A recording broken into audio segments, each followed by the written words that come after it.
Maskerading for Beginners by Vincent Oberheim. Introduction. The masquerade and costuming or cosplay have been part of the Discworld convention since the very beginning. They are an iconic part of the weekend and one of the highlights of the Saturday night. It can be fun and very rewarding to get dressed up as your favourite character and strut your stuff, either on the stage or just around the hotel as a whole costume. But it can also be rather intimidating to begin with, and a newcomer to the whole thing can be plagued with doubts and fears. Well, fear no more. This handy guide should help you on the road to a rewarding masquerade experience. A history. Cosplay and conventions go hand in hand. Well, fantasy and sci-fi conventions anyway. Turning up at an accountancy convention or the Tory party conference dressed as Gandalf might be going a bit far. Although the Discworld events have a rich history of dressing up too. From the very beginning, people have felt the urge to become Granny Weatherwax or Rincewind and show their appreciation for the books and the characters in a very direct and personal way. Sir Terry Pratchett always appreciated the costumes folk created, and, as guest of honour, would regularly lead the panel of judges at the masquerade. He had a habit of creating new awards on the spot for creations he particularly liked, like Death of Rats the judges would most like to take home, or Best Corset in Show. In 1998, at the second Discworld convention in Liverpool, Sir Terry surprised everyone by inaugurating a new award for the overall masquerade winner, the large silver Discworld trophy. This was commissioned and paid for by the man himself, and created with the help of Bernard Pearson, the cunning artificer. The trophy was based on the figurine sculpted by Lee Pannett for Clarecraft. The plan was to award it biannually to the best costume in show. That first year it went to a particularly impressive detritus. However, things changed. Once upon a time there was a company called Clarecraft, founded by Bernard and Isabel Pearson, who made exquisitely sculpted figurines of Discworld characters. In the odd-numbered years between DW cons, they would hold a fan gathering, a camping event, on a farm near Woolpit in Suffolk. These were as well attended as the conventions, and would also attract an equally high standard of costuming. In 1999, when announcing the winners of that year's masquerade, Sir Terry proposed that the Silver Discworld become an annual rather than biannual award. Cue much rejoicing. And this was the case for some years, until in late 2005, Clarecraft sadly went out of business. Cue much wailing and gnashing of teeth. Since then, the award has again become biannual. The prize was a great thing to aim for, but is just a cherry on top of a much larger cake. Most people costume purely for the fun of it, which is the best reason for doing it. Don't get hung up on being competitive.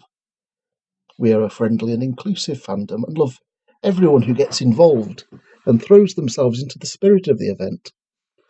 Prizes are just a tiny part. So, how do you go about masquerading? Where do you start? What does it involve? Listen on. Getting started. Your first choice is whether you want to enter the masquerade event on the Saturday night, or whether you'd rather wear your costume around the con during the day. These are referred to as hall costumes, because you wear them in the hallways and event rooms at the hotel. Both are rewarding, and each have their own positives. Hall costumes. Hall costumes allow your handiwork to be seen and admired close up. You get to cosplay and interact with people in character. Imagine staring someone down as Granny Weatherwax, or discussing the finer points of technomancy with Ponder Stibbons. This is of course optional. You can include fine detail that might not be seen if you were on stage. This might include props, spell books with actual text in them, a disorganiser with an imp, a shamble, anything your character might carry. It could also mean creatively painted nails, or jewellery, or needlework, or crochet, or Discworld fans are a crafty bunch. They will recognise your hard work and make sure you know they appreciate it. Hall costumes allow smaller, more relaxed interactions with others. You don't have to get up on stage in front of everyone. Just remember, you'll need to move around the hotel in your costume, so anything big or bulky might become difficult or tiring. While most hotels have air conditioning, be aware that overheating can and does happen. Try to remain hydrated and carry water with you when in costume.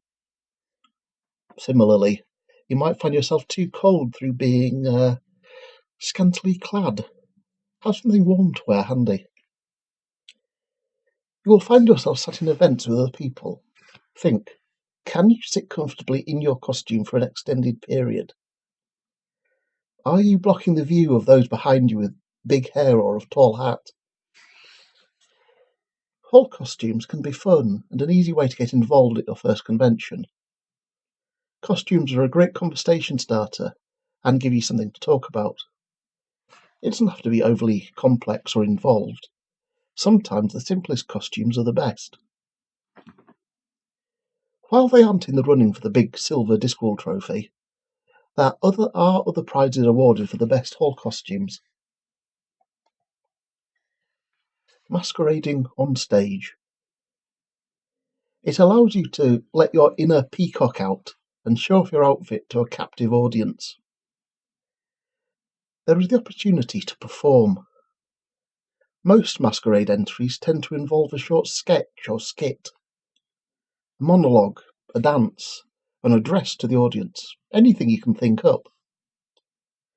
It allows you to team up with friends and do a group entry. This can involve banter and interaction between characters, and opens up possibilities that a solo entry doesn't.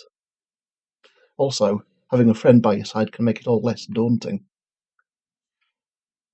It also gives you a unique perspective on the behind-the-scenes work that goes into running a convention. In your own way, you become part of the entertainment.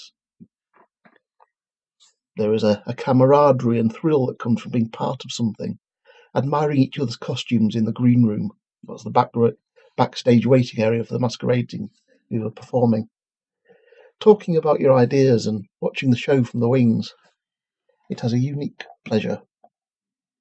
Just remember, going on stage requires a little extra preparation in terms of what you do once you are there. You can just give a twirl and show off your costume, but most folk will have prepared something to say. Nowadays, the skit is often considered as important as the costume. We'll look at that later. You don't need any prior stage experience to take part. There are wonderful helpers at the convention who will guide you on the day and can lead you through the basics. You will be in the spotlight in front of a large audience. This can be daunting, but Discworld fans are some of the most supportive, forgiving people you could hope to meet, and will be rooting for you to succeed. They will be the best possible audience you could have. Most of the audience will only see you from a distance. Small costume details may not be seen. There's nothing quite like being backstage and throwing yourself into a performance in front of friends and fellow fans. No matter what you do, it will be appreciated, and people will get it. Also of note here is the work done by the tech crew, a shadowy cabal of technical wizards who run the sound and lighting system for the convention. They will help you with any special lighting or music and sound effects you plan to include in your act. You can talk to them at the rehearsal, and will need to let them have your music or sound on a well-labelled memory stick or CD. Choosing who to be. This can often be the hardest part. There are hundreds of great characters in the Discworld canon to choose from, and they all have costuming possibilities. Remember, you are the canvas for your character. Much enjoyment comes from trying to embody a particular individual. Are you a natural nanny-og? Is there something inherently moist about you? Sometimes the most obvious choice is the best. Playing to your natural strengths and body type has advantages, but you shouldn't see that as a barrier to being any character you want. We've had short, fat Lord Veterinaries, male nanny-ogs. You can be anyone you want. The character doesn't even need to be canon. You can be a watch member, or a history monk, or Assassin's Guild member. Invent a character you want to be. Give them a name and a backstory. If they would fit in on Discworld, then be them. Things to think about.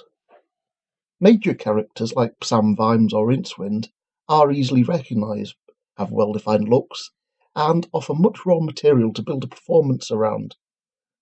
But it is possible that there will be others doing the same character. While this isn't a problem per se, though never two Vimes is the same, it's nice to feel you're doing something unique. Consider more minor or obscure characters. They may not have been done before, and people will enjoy recognising who you are. Plus, you and they can award yourselves geek points. Does the character you choose offer performance possibilities? Is there something you'd like to see them doing or saying on stage? Thinking outside the box is actively encouraged. In one Discworld novel, Death describes himself as a collector of unconsidered trifles. Thus, one year someone entered the masquerade dressed as custard cream and jelly, and won a prize. And on another occasion, we've seen Hex personified. If it is Discworldly, it's fair game for interpreting as a costume. Are they doable? While it's great to set yourself a challenge, is it achievable to become Diamond King of Trolls? Consider what crafting skills you have available to you. It's perfectly acceptable to call on friends and family to help you make your outfit. Which leads to preparing your costume. Making your masquerade entry can be as much fun as actually wearing it. There are no limits to the materials and techniques that can be employed, and the amount of time and effort you put in are entirely up to you. Are you a seamstress, needle person, good at knitting or crochet, hot stuff with a glue gun? A costume can be built any way you can think of. So traditional sewing skills are only one way of going about it. When considering who to be, the practicalities of creating the costume are worth bearing in mind. As has been said, you can call on the talents of people you know to help. You will never be criticised for not having done it 100% yourself. Don't worry if you'd like to masquerade but don't feel you have the skills to make an elaborate outfit. Simply do what you can do. If you've put in the time and thought into it, people will recognise and appreciate it. Yes, there will be more professional-looking costumes out there. There will be people who spend all year crafting something that looks like they've stepped out of a movie. But don't fret. It isn't about being competitive. We're doing it for the fun of doing it. Yes, there is a prize, but Discworld conventions are, before all else, about having fun. Connecting with fellow fans in a safe and welcoming environment. Make the costume you want to make with the skills you have. The simplest costumes are often the best. Dressing as a Knack McFeegle takes relatively little effort. A few drapes of tartan, some blue body paint, and a ginger wig will cover it. Then you just accessorise with a cardboard sword, swirly tattoos drawn on with an eyeliner pencil, and voila! A simple and effective costume. Perfectly correct for the character, and without a lot of complicated making. Of course, if you do have the skills to make something jaw-droppingly amazing, go for it. Let your imagination run wild. There is no wrong way to masquerade. Remember, You don't have to craft every element of your outfit. Fun can be had hunting in charity shops for just the right type of baggy cardigan or pointy boots. Ready-made elements can and should be used. There are many places online where costuming supplies can be found. Set yourself a budget. Maskerading shouldn't cost the earth. You do not have to recreate the official version of any character as depicted in published artwork. This is your interpretation. Getting your skit together. If you plan to enter the masquerade on Saturday night and get up on stage, you'll need a short performance to accompany your outfit. As has been said, this can take many forms, but there is usually a time limit on how long you can be on stage. This is to make sure that everyone gets a fair shot and no one takes up too much of the evening. Sometimes the inspiration for a sketch comes first and will lead to the costume you choose. It might just start with one funny line or an image in your mind's eye. Run with it. Build a sketch around it. It's often best to start with a punchline and work backwards. Knowing where you're heading will help you know what build-up you need to get there. As your time on stage will be short, try and keep the script as focused as possible. You may want to include music in your act, either as something to come on to or as a background to what you do. It's best to have this ready on a CD or a memory stick, clearly labelled, which can be given to the tech crew on the day. Things to think about. The audience are Discworld fans. They know the stories well. They know the characters and context. Spend as little time as possible on setting up the situation and jump right into the meat of the sketch. The Master of Ceremonies will introduce you as you go on. You have control over how you are introduced and can write them a couple of brief lines to set up any context needed. While using material directly taken from the books is great, and seeing a favourite scene come to life can be entertaining, people may be over-familiar with it. Original material and jokes will get you a better audience response. Try to have 2 or 3 strong beats or jokes to hang the sketch on, and work towards them. A strong ending or punchline will help it feel like a complete thing. An unfocused skit that rambles and then just fades out will leave the audience puzzled and unsatisfied. Think about what makes it Discworld. The better you can capture that spirit, the better received it will be. Reference to and riffs on real-world things seen through a Discworld lens work well. Is there a scene that never happened in the books that you would like to have seen? Is there a concept or character you would have liked to have seen explored more? Write it. This is the perfect place for fan fiction. Do you have a talent that can be employed on stage? Can you sing, dance, do acrobatics, play a musical instrument? Consider how that could be applied to a particular character. Performing. There isn't time here to go into the finer points of acting on stage, but there are some things to bear in mind. There will be time set aside during the day to rehearse and walk through your sketch on stage. You will be shown where to enter and exit and where to go before and after you perform. Think about how you get on and off stage. There will be steps. Bulky or trailing costumes can trip you. Take your time. Entrances and exits don't count towards your time limit on stage. There will be bright lights focused on you that mean you probably won't be able to see the audience. You will be able to hear them, though. The audience is as much a part of your performance as you are. They will react to you. Give them time to react.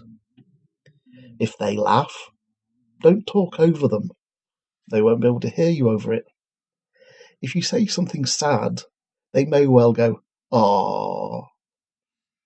Leave space for these reactions.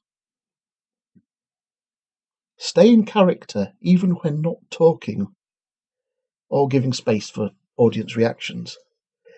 If you forget a line, don't freeze or break character if you can help it. Take a breath. Think what the point of what you were saying was, where you were heading. Remember, this is a very forgiving audience. They want you to do well. Take your time when speaking. We all tend to gabble when on stage, so speak slowly and clearly. Microphones will be provided, so the audience should be able to hear you without shouting. Extroduction. Now that you've listened to this, you should have a better idea of what masquerading is all about and how to get started. Hopefully I've inspired you to give it a go and haven't scared you off entirely. Masquerading and cosplay are all about having fun and letting out your creative side. It can be very rewarding and a great boost to your self-esteem to see your work being admired and appreciated. And as has been said, it is a fantastic way to connect with other fans and get involved with the spirit of the event. So go to it, and good luck. About the author and narrator.